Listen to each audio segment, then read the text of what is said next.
watched The Body in the Snow after fully watching Karen Read's first trial and Karen Read's retrial, and somehow I'm left with more questions than answers. But I do have to say this, the documentary definitely made me think differently about her in this case. Welcome to That's My Opinion, where we break down the biggest stories, uncover hidden truths, and explore why they matter. I'm Bacon Bears, and today we're diving into the documentary A Body in the Snow, which is the case of John O'Keefe and his girlfriend Karen Read in a small town in Massachusetts that is completely divided. As always, this video is for conversational purposes only. Do your own research and form your own opinions because this one's mine.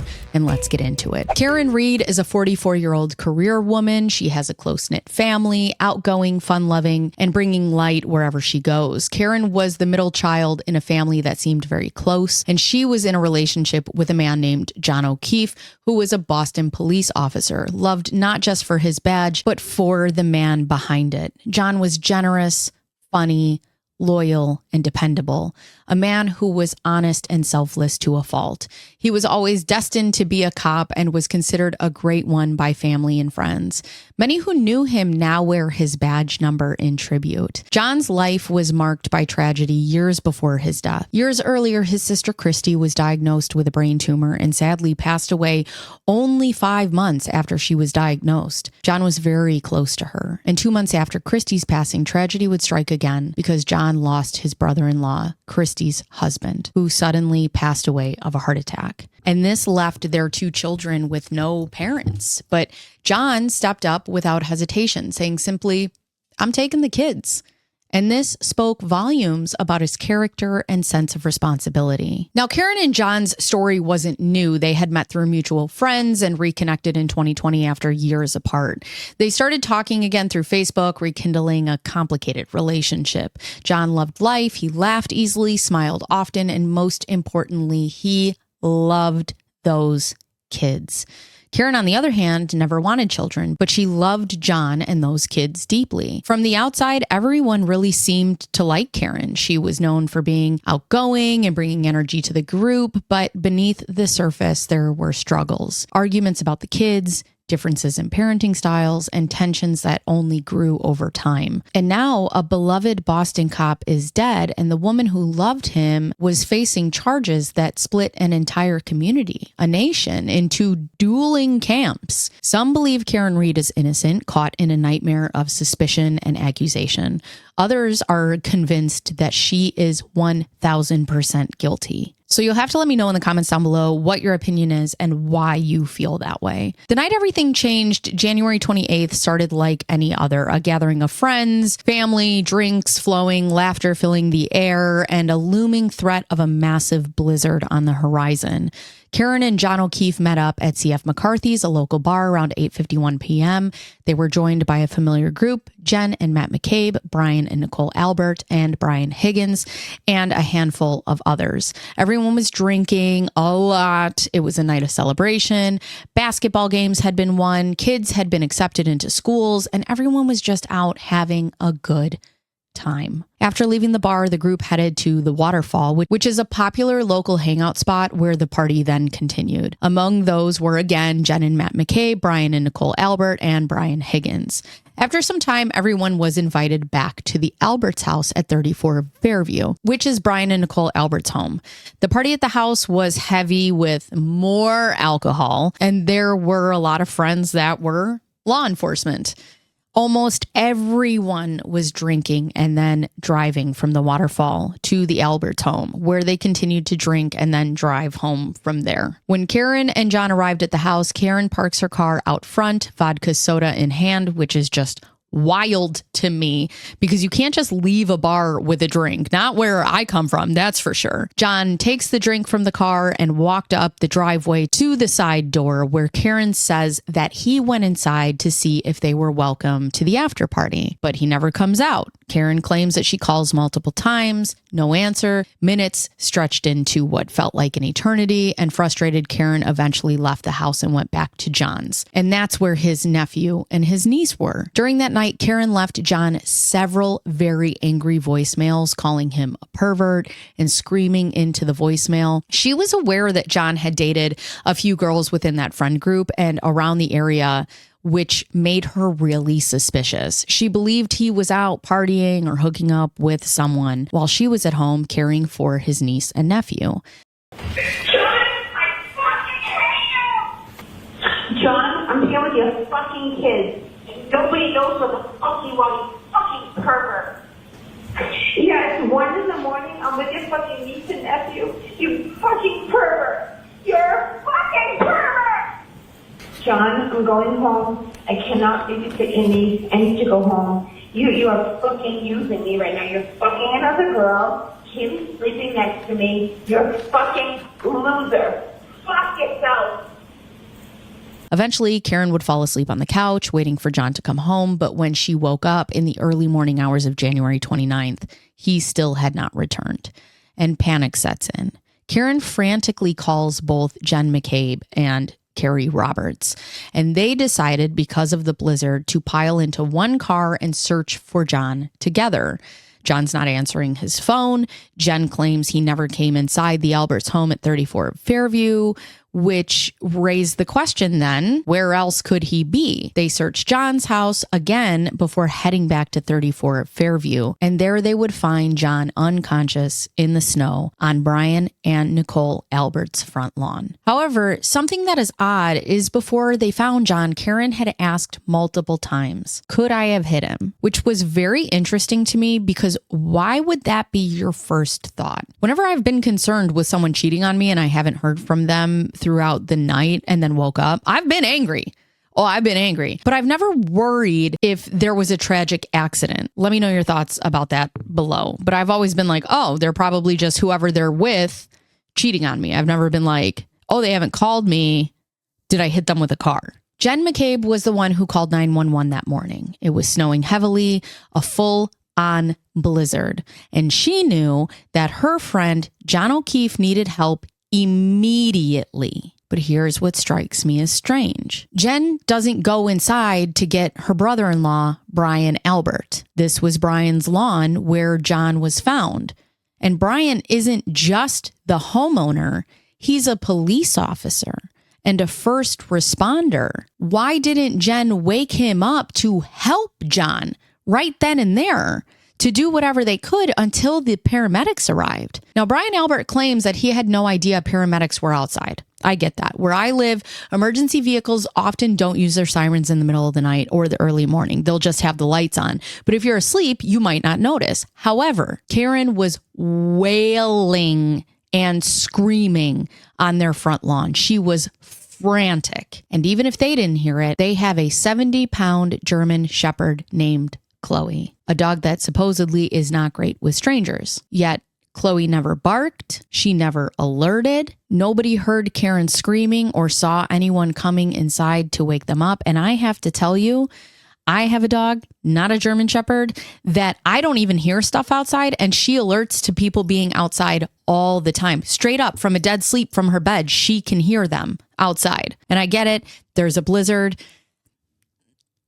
Where was the dog? But Jen McCabe would eventually go into the house to wake them up gently, she says, not wanting to startle or panic them. But think about that for a second, right? There's a deceased man, your friend, lying in the front yard of your brother-in-law. Your first instinct is to gently wake people. I mean, I guess Jen has more restraint than I do, because I would have kicked that door in. And again, Chloe, the dog, never alerts to anyone entering the house. It's dark outside. It's dark inside. Everybody's sleeping. Where's the dog? Now, one thing to remember is everyone who was at the party was connected in one way or another. And honestly, I wish I had a board with a bunch of red string, because it gets extremely complicated. But I'll try to break this down as easy as possible.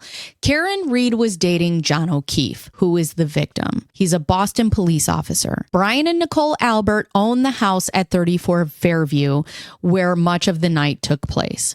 Nicole Albert is Jen McCabe's sister, and Brian Albert is Nicole's husband, making him Jen McCabe's brother-in-law. Jen McCabe and her husband, Matt, were friends with Karen and John. Jen was at the party and a key figure in the investigation. Then there's Brian Higgins. He is an ATF agent and friends to Brian Albert, Karen and John. He also had a complicated personal relationship with Karen, which, don't worry, we'll get to. The Albert family and their friends were mostly law enforcement, which influences, in my opinion, how the night completely unfolded and how police responded. Many of these people live in the same community and work together, which led to overlapping friendships and loyalties, making the investigation very complicated and, in my opinion, not thoroughly looked at. And that's a disservice to one of their own, John O'Keefe. But rumors spread fast. People began whispering that Karen had hit John with her car, that she was drunk and reckless.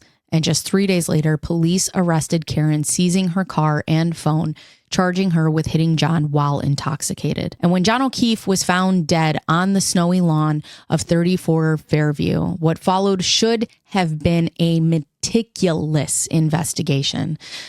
But instead, it was anything but. It's just crime scene chaos. From the start, the handling of the crime scene was questionable at best. And Canton police were the first on the scene, but due to heavy blizzard, the Massachusetts State Police couldn't arrive until later. And they are the ones who should have overseen this whole thing because that's their department. That's what they do. And what should have been a carefully preserved scene became a complete mess. One of the most shocking details, a leaf blower. A leaf blower was used to clear snow off the crime scene. And the idea, according to the police, was to remove the latest dusting of snow, but instead this likely destroyed critical evidence. But what do I know? There's no crime scene tape put up at the Albert residence. And even though this was where John's body was found, the Alberts were spoken to, but police had known them for years. They were friends and colleagues. And even though a man who knew the homeowners, who was invited to their home that night and then found deceased in their front lawn, no one ever searched the house because they claimed they didn't have enough cause to go into the home. In criminal investigations, police need probable cause, a reasonable belief that evidence of a crime exists in a particular place before they can conduct a search without a warrant. And I'm not a police officer. I would love to speak to one because I need to know how there was not enough probable cause for someone to go into that home. Because as someone who's not a police officer, I feel like if my friend who I invited to a party, who I had communications with that night, was found deceased in my front lawn, that they would want to come into my home. Now, there was blood found at the scene, which was collected with the utmost care. It was obtained and meticulously stored in 6 red Solo cups. Then it was put inside a Stop and Shop bag, which is exactly the standard protocol for handling evidence in a homicide case. Pieces of Karen's broken taillight were found scattered near the Albert home. Over 46 fragments were collected, but the pieces weren't all found at once. They were discovered over the course of several weeks, not during a single thorough search. And even more concerning, these fragments were found exclusively by Trooper Proctor, a Massachusetts state police officer who had a close relationship with the Albert family. And this raises questions of integrity and being impartial of the investigation. One question that really stands out is if John O'Keefe was hit by Karen's car and everything happened at the same time, wouldn't the taillight fragments all be found at roughly the same level in the snow as his body? But instead, these fragments were found over several weeks at different times as the snow melted and shifted. Why are the pieces of the taillight scattered at different heights? Could they have been moved? Could they have been planted? Or was this scene just disturbed repeatedly? They also found one shoe under the snow where John's body was recovered. There were glass fragments from a broken cocktail glass found near his scene, microscopic dirt and taillight fragments. Some of the particles of the dirt and the taillight material were found on John's shirt, suggesting possible contact with the car or location. But it doesn't matter, in my opinion, how much evidence you collect if you don't obtain it and secure it immediately in the way that it should be secured. Now, there are pictures of John O'Keefe's clothing just lying on a hospital floor, blood in red Solo cups and put into shopping bags. And a lot of the physical items were not even booked into evidence until March 22nd, which is roughly 2 months after John O'Keefe had passed away. Which, if I'm looking at this from the point of a juror, that raises questions of what could have happened to all of those pieces if they were not secured properly. Now, Trooper Michael Proctor's involvement becomes a major issue in this case. His text messages, which were read during the trial, showed blatant bias against Karen Read. He called her the most disgusting names and expressed hope that she would self-exit. This was the same man who was responsible for gathering evidence and interviewing witnesses. What are we doing? And not only did he have outward disdain towards Karen Read, he also had incredibly close ties to the McCabe's. Even during cross-examination, he said, "I don't know the McCabe's." However, the defense uncovered evidence suggesting regular interactions, text threads, child care arrangements, and the defense claimed that the daughter of the Alberts babysat for Proctor's toddler shortly after John O'Keefe's death. And ultimately, he would be suspended and then fired because of this case. So do with that information what you will. The medical examiner found trauma to John's head and signs of hypothermia, but the manner of death was officially undetermined. John had injuries on his head and arm, but none on his torso or his legs, raising questions about how he received these injuries. And here's a problem with not really being able to determine how someone died. You can determine the manner, right? It was head injuries, but just not how he sustained them. Again, as a juror, if you can't tell me how he got those injuries, I personally can't charge someone, which again brings reasonable doubt. And it makes this case even more strange. And one of the strangest pieces of evidence in this investigation was related to the broken taillight fragments. DNA testing revealed something completely unexpected: pig DNA. Pig DNA was found, but absolutely no dog DNA was detected. And why is this significant? Well, the Albert family owned a 70-pound German Shepherd named Chloe, known to be protective and potentially aggressive towards strangers. Just not Jen McCabe at 5 a.m. in a dark home, sneaking around, going into their bedroom. But I digress. Now, some people have speculated that a dog attack might explain John O'Keefe's markings on his arms. Yet experts testified that if pig DNA was from dog saliva, possibly from a pig-based dog treat, there should have been canine DNA present as well.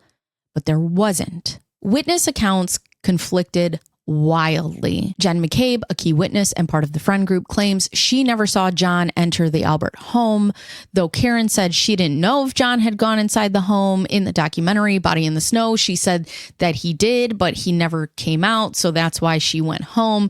Anyways, Jen's phone showed a suspicious Google search at 2:27 a.m. for hose long to die in the cold, which was deleted before police reports were filed. However, on the stand, Jen McCabe said that this search was done at Karen Read's request at 6 a.m. And then the argument becomes when the tab was open, and some experts will tell you that if a tab was open at 2:27 a.m., whatever you search inside of that tab will stay stuck at 2:27 a.m. Fine, let's say that. But also, there were 2 searches at 6 a.m. Again, for how long to die in the cold, which stayed in the phone, and the one at 2:27 was deleted. Why? In this case, apparently everyone's asses had fingers. Late night and early morning phone records revealed a strange pattern. A series of calls that everyone involved claimed were just butt dials. Brian Higgins and Brian Albert's phone supposedly called each other back multiple times, back and forth, each call somehow ending abruptly before leaving a voicemail. Similarly, Jen McCabe's phone called John O'Keefe multiple times, again ending the calls before a voicemail could kick in. But let's think about that. We've all either received or accidentally made butt dials. Usually these calls go through to a voicemail where all you hear is muffled noise or the phone is in a pocket. Because people, if they don't know that they're dialing, then they don't know to hang up. Now, one of the things that I want to look at the most is, let's say that you think Karen Read is 100% guilty. She is literally the only person in this case who did not dispose of anything, no matter how bad it made her look, including her phone, her house, her her Facebook account, and her car. She handed over everything to the police that she needed to. And let's talk about what was conveniently disposed of before this trial ever began. Brian Higgins and Brian Albert both got rid of their phones, completely disposed of them. Higgins even went so far as to drive to a military base to throw his away and destroy his SIM card. Why? Jen McCabe deleted the Google search from her phone, the now infamous hose long to die in the cold at 2:27 a.m., but not the other two that were made at 6 a.m. And then there was Chloe, the Alberts' dog. She was rehomed in May of 2022, just a few months after John's death. And it doesn't stop there. The Alberts eventually sold their home at 34 Fairview, the very property where John was found unconscious in the snow. Phones, searches, pets, the property, all just gone. And the tangled web of relationships made this investigation even more complicated. Karen Reed had a flirtatious and emotionally charged connection with Brian Higgins, an ATF agent, a friend to many of the people involved in this case, including John O'Keefe. During the first trial, text messages between Karen and Higgins were revealed, and they weren't just friendly. They openly admitted to kissing. They talked about the possibility of dating, and it was clear that there was tension between all parties, okay? And this led many to believe that maybe Brian Higgins and John O'Keefe had gotten into some kind of altercation. Maybe something happened that night and it turned physical and ends in tragedy. But others saw it differently, pointing to the idea that Karen herself might have been done with John and was shifting her focus towards Higgins, suggesting this could have been intentional. What stood out to me was how Karen's own words in the documentary clashed with her past behavior. She accused John of cheating on her during a New Year's Eve trip to Aruba and January 28th, even screaming at him on the voicemails. You can clearly hear the jealousy and rage in her voice. But then in the documentary, she casually says that she was married to John, and she told Higgins he was essentially single too, as if that excused their emotional affair. And I have to tell you, in the documentary, it made Karen Reed, to me, much less likable. She speaks in a very flippant manner about John O'Keefe. It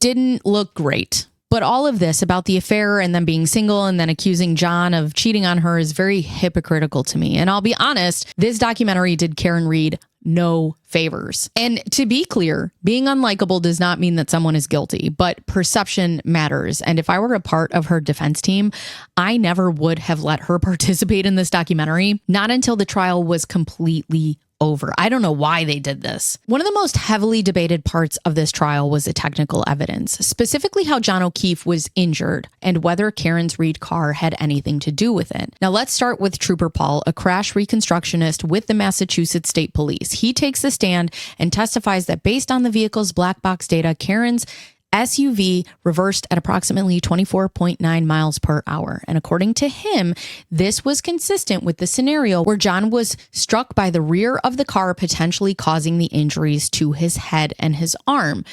But Trooper Paul also admitted during cross-examination by defense attorney Alan Jackson that he was not a biomechanical expert. He struggled to confidently explain parts of his own report. He looked visibly uncomfortable, which did not help the prosecution's case. Jackson goes in hard. I had a hard time watching this. It was rough. It made me very uncomfortable. Then the defense brought in ARCA, an independent group of crash experts hired by the FBI during their own investigation into this case. These experts weren't just rebutting Trooper Paul's conclusions, they were completely dismissing the idea that John was hit by a car at all. And according to ARCA, there was no evidence consistent with a classic pedestrian accident. No injuries to the torso or lower body. Only the head and arm were injured. The pattern and severity of injuries didn't match a high-speed vehicle impact. The medical examiner even testified that this was not the typical trauma seen in a car collision. ARCA's findings strongly suggested John's injuries could not have come from a vehicle impact. Instead, they opened the door to other possibilities, such as a physical altercation or a fall, reigniting questions about what really happened outside or inside of that house. Now let's talk about the surveillance footage from inside the Canton Police Department garage, known as the Sallyport. This footage was supposed to show the car in question, Karen's Lexus, and what investigators did with it after seizing it. But the video was inverted and almost impossible to follow. And this only added to confusion and speculation. For instance, people pointed out that Trooper Michael Proctor, the lead investigator, appeared to be near the area of the car where the broken taillight was located. Yet on the stand, Proctor claims that he was never near the taillight and didn't have access to the car at that point. So if you're following the defense's line of reasoning, we have a crash reconstructionist who may not be qualified to interpret his own data. We have independent experts hired by the FBI saying that this wasn't a car accident at all. And we have surveillance footage that's flipped and hard to understand. And we have a lead investigator caught on camera doing something he says that he didn't do. And I'm going to say this again. And I'll keep saying it. If I were sitting in the jury box, there's no way that you could convince me, not during the first trial and not now watching the retrial in full, that the Commonwealth has proven their case beyond a reasonable doubt. And that should be the end of it, because I have so much reasonable doubt. I don't even understand why this case was ever brought to trial in the first place. And that's not on the jury. That's not on the defense.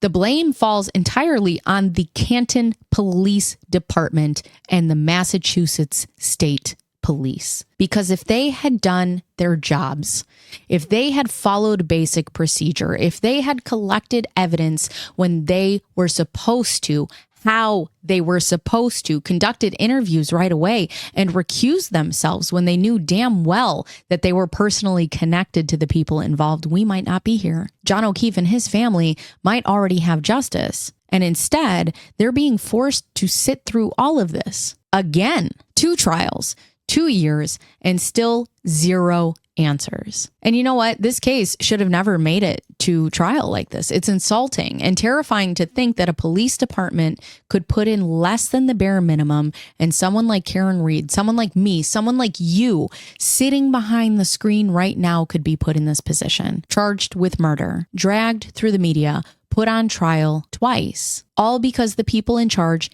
didn't do their jobs, or maybe they didn't want to. And that should terrify every single one of us. And do I think that people have been convicted with less evidence than this? Absolutely. Take a look at Scott Peterson. Do I think he's exactly where he needs to be? Yes. But would I, sitting on a jury box, give someone the death penalty with no cause of death, no DNA tying him to the crime? Probably not. And don't even get me started on Casey Anthony. The fact that she's just out here walking around while Kaylee is gone, it frustrates me every single time I see her face. But again, this is what it means to be a juror. Your job is not to punish someone just because you don't like them. It's not about your emotions. It's about reasonable doubt. And in both of those cases, we didn't have a confirmed manner of death. So if I were in that jury box, as much as it would make me sick, I don't think I could have convicted either one of them based on the evidence presented. And that's how our system is supposed to work. It's built on the principle that you don't convict someone unless you are absolutely sure beyond a reasonable doubt. And that's what frustrates me the most here, because prosecutors take an oath. They're supposed to only bring cases that they believe they can prove beyond reasonable doubt. But watching this, watching Mr. Lally, watching Hank Brennan, I don't know how either of them believed that this case ever met that standard. And it's insane to me. It's a mess. Deleted evidence, missing interviews, phones destroyed, taillight pieces magically appearing over weeks. And the one person who had his hands in all of it, Trooper Michael Proctor, he should have never been on this case in the first place. He had direct ties to people in the Albert house that night. He was mocking Karen Reed in texts, calling her disgusting names, saying that he hoped she killed herself. And that's the guy the state trusted to investigate a murder?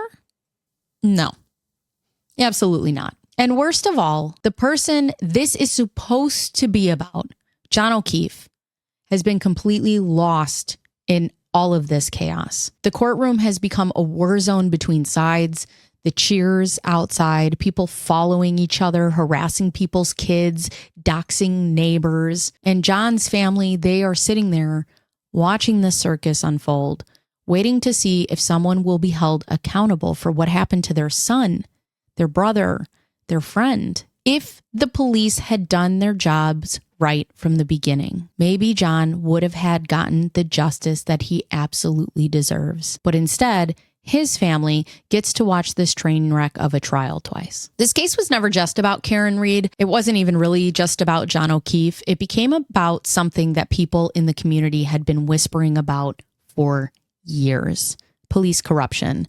The Canton Police Department and members of the Massachusetts State Police weren't operating in a vacuum. This isn't the first time people have raised concerns about the way things are handled behind closed doors. This isn't the first time someone's noticed that if you're connected, if you wear a badge, or if you know the right people, you get protected. For the public, this case felt very personal. It felt personal for everyone watching because it showed just how easily the system can be manipulated, how evidence can just vanish, how interviews can go unrecorded, how investigators can stay on a case despite personal ties to witnesses and suspects. People don't rally outside a courthouse like this unless they're scared that this could happen to any of them. And eventually, which in my opinion, thank God, it got so loud that the FBI was called in, and they were to investigate the entire process, to ask, did law enforcement protect their own instead of seeking justice for one of their own?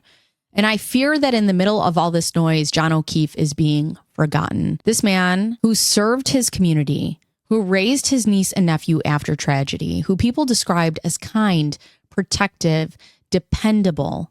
He is now a footnote in his own death. Everyone's picking sides, everyone's yelling guilty or innocent, but very few people are talking about justice. And justice could have started by giving this man the investigation that he deserved. And as I'm writing this, it's June 18th, and we have received the verdict. Karen Read has been found not guilty of second-degree murder, manslaughter, and leaving the scene of a deadly crash in the death of John O'Keefe. The only conviction, operating under the influence, for which she received 1 year of probation, which in my opinion, if the police did their jobs, then they should have charged her then, that day. After 2 trials, dozens of witnesses, and years of public speculation, the Commonwealth still could not convince a jury beyond a reasonable doubt. And one thing is certain: this case is far from over. The questions remain, and John O'Keefe's family is still waiting for justice and have filed a civil wrongful death suit against Karen Read. Do I think that John O'Keefe was struck by a car?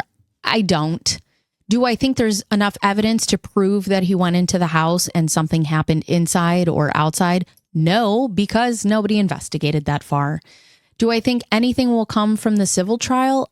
I know the proof of burden is much less, but I'm interested to see what evidence they turn over, because I still don't know how you prove anything that happened in this case without the police doing their job. But now I'm turning it over to you. I want to know not just whose side you're on, but why.